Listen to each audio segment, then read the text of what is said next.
ನಮಸ್ಕಾರ ಆತ್ಮೀಯ ವೀಕ್ಷಕರೇ. ಅಹಂಕಾರ ಅಂದರೆ ಏನು? ಅಹಂಕಾರ ಅಂತ ಅಂದರೆ ನಾನು ಎಲ್ಲರಿಗಿಂತ ಶ್ರೇಷ್ಠ ಅಂತ ಹೇಳಿ ಭಾವಿಸುವ ಮನಸ್ಥಿತಿ ಖಂಡಿತ ಅಲ್ಲ.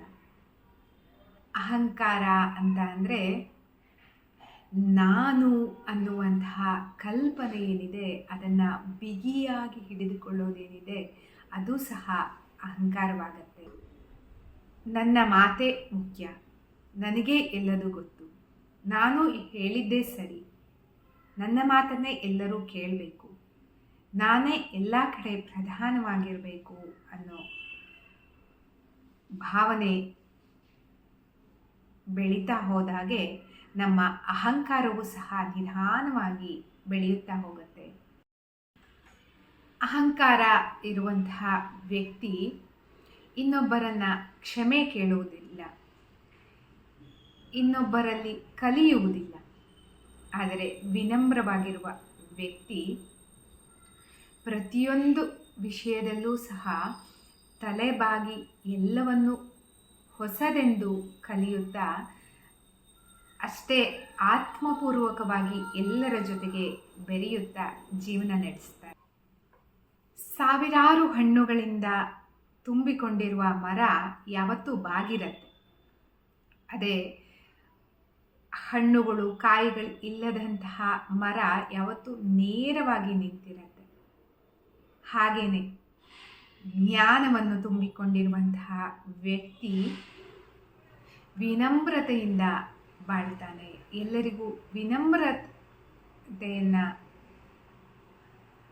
ಅಳವಡಿಸಿಕೊಂಡು ಎಲ್ಲರ ಜೊತೆಗೂ ಖುಷಿಯಾದ ಜೀವನವನ್ನು ನಡೆಸ್ತಾನೆ. ಅಹಂಕಾರ ಅಂತ ಅನ್ನೋದು ಸಂಬಂಧಗಳನ್ನು ನಿಧಾನವಾಗಿ ದೂರ ಮಾಡುತ್ತೆ, ಮನಃಶಾಂತಿಯನ್ನು ಸಂಪೂರ್ಣವಾಗಿ ಕಸಿದುಕೊಳ್ಳುತ್ತೆ, ಮತ್ತು ನಮ್ಮ ಆಧ್ಯಾತ್ಮಿಕ ಬೆಳವಣಿಗೆ ಏನಿದೆ ಅದನ್ನು ಕುಂಠಿತಗೊಳಿಸುತ್ತೆ. ಅಹಂಕಾರ ಅಂತ ಅನ್ನೋದು ಸಂಬಂಧಗಳನ್ನು ನಿಧಾನವಾಗಿ ದೂರ ಮಾಡುತ್ತೆ, ಮನಃಶಾಂತಿಯನ್ನು ಸಂಪೂರ್ಣವಾಗಿ ಕಸಿದುಕೊಳ್ಳುತ್ತೆ, ಮತ್ತು ನಮ್ಮ ಆಧ್ಯಾತ್ಮಿಕ ಬೆಳವಣಿಗೆ ಏನಿದೆ ಅದನ್ನು ಕುಂಠಿತಗೊಳಿಸುತ್ತೆ.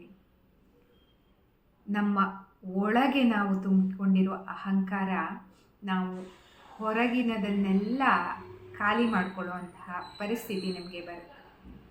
ಹಾಗಾಗಿ ನಾವು ಒಳಗೆ ಯಾವತ್ತೂ ಖಾಲಿ ಇರುವುದನ್ನು ಅಭ್ಯಾಸ ಮಾಡ್ಕೋಬೇಕು. ಹಾಗೆ ಪ್ರತಿದಿನ ನಾವು ನಮ್ಮನ್ನು ಗಮನಿಸ್ಕೋಬೇಕು. ನಾವು ಹೇಗಿದ್ದೀವಿ, ನಾವು ಯಾವ ರೀತಿ ಮಾತಾಡ್ತಾ ಇದ್ದೀವಿ, ನಮ್ಮ ವಿನಮ್ರತೆ ಎಷ್ಟಿದೆ, ಅದನ್ನು ನಾಳೆ ಜಾಸ್ತಿ ಮಾಡ್ಕೊಳ್ಳೋದಕ್ಕೆ ನಾವು ಏನು ಮಾಡಬೇಕು, ನಮ್ಮನ್ನು ನಾವು ಗಮನಿಸ್ಕೊಳ್ಳೋದು ಬಹಳ ಮುಖ್ಯವಾಗಿರೋದು. ಇದಕ್ಕಾಗಿ ಒಂದು ಸಾಧನೆಯ ಸತ್ಸಂಗದ ಮಾರ್ಗದಲ್ಲಿ ಇರುವಂತಹದ್ದು ಬಹಳ ಮುಖ್ಯವಾಗಿರೋದು. ಹಾಗಾಗಿ ನೀವು ಡಿಸ್ಕ್ರಿಪ್ಷನ್ ಬಾಕ್ಸ್ನಲ್ಲಿರುವಂತಹ ಅಂತಃಶಕ್ತಿ ಹೀಲಿಂಗ್ ಸೆಂಟರ್ ಎನ್ನುವ ಚಾನಲ್ನ ಫಾಲೋ ಮಾಡಿ ಎಲ್ಲರೂ ಸೇರಿ ಸತ್ಸಂಗ ಮಾಡೋಣ, ಎಲ್ಲರೂ ಬೆಳೆಯೋಣ, ಎಲ್ಲರನ್ನೂ ಬೆಳೆಸೋಣ. ಒಳ್ಳೆಯ ಮಾಹಿತಿಯನ್ನು ಅಲ್ಲಿ ನೀವು ಪಡೆದುಕೊಳ್ಬೋದು. ಮತ್ತು ಪ್ರಾಣಾಯಾಮ, ಧ್ಯಾನ, ಯೋಗ ನಿದ್ರೆ ಇದೆಲ್ಲವನ್ನು ಅಭ್ಯಾಸ ಮಾಡ್ಬೋದು. ಏನಂತೀರಾ? ಜಾಯಿನ್ ಆಗ್ತೀರಾ ಅಲ್ವಾ ಹಿಂದೆ ಈ ಕ್ಷಣವೇ?